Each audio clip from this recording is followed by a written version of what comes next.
field for the Louisiana Derby coming up here in just a few days on Saturday, the second to last day of the meet from Fairgrounds in New Orleans. Field of 10 signed on, and some horses that we've seen excel, some horses we had high hopes for that have struggled, and you've got the horse in Built who, win or lose, he always shows up with a game effort here at Fairgrounds. Yeah, that's a very, very fair assessment. He finished second in the LeCompte.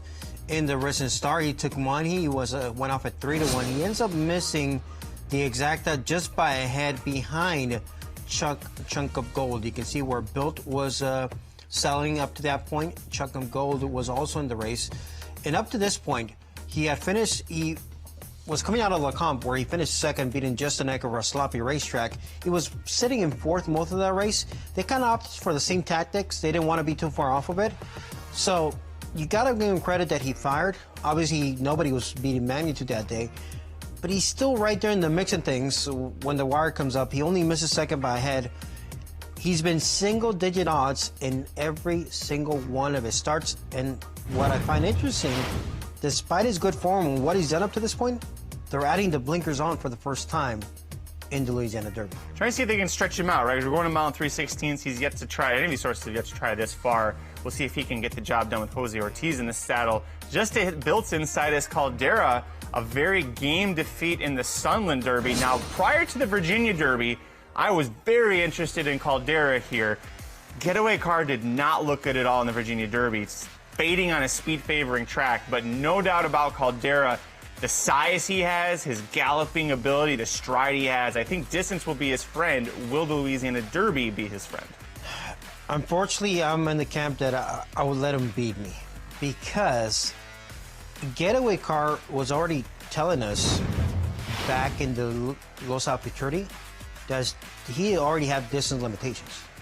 The fact that Caldera had him in his eyes and he was not able to put him away, yes, it was a good effort, but I thought he should have put him away in deep stretch, and he didn't. Speaking of the Virginia Derby, JOHN HANCOCK scratching out of that race to run here instead. The horse is 2 for 2 for Brad Cox. Most recently won the Sam F. Davis Stakes. Now, this was a game effort as well because he had the much more experienced Owen Almighty to his outside.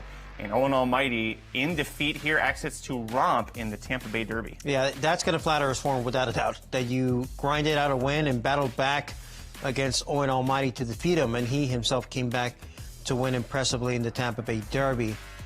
So you got Pratt up aboard, which is always a big, big positive.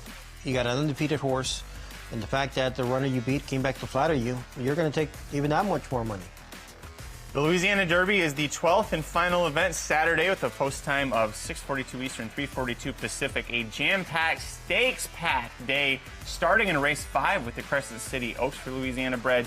The races 5 through 12, all stakes events in the Big Easy, culminating in the Louisiana Derby and the Fairgrounds Oaks for the fillies trying to make it to the first Friday of May. On-site coverage from our team here, Tuesday through Sunday. Saturday's featured event, the Fairground Oaks and the Louisiana Derby. Andy, Matt, Gabby, Michael, Simon on site with our team here on FanDuel TV.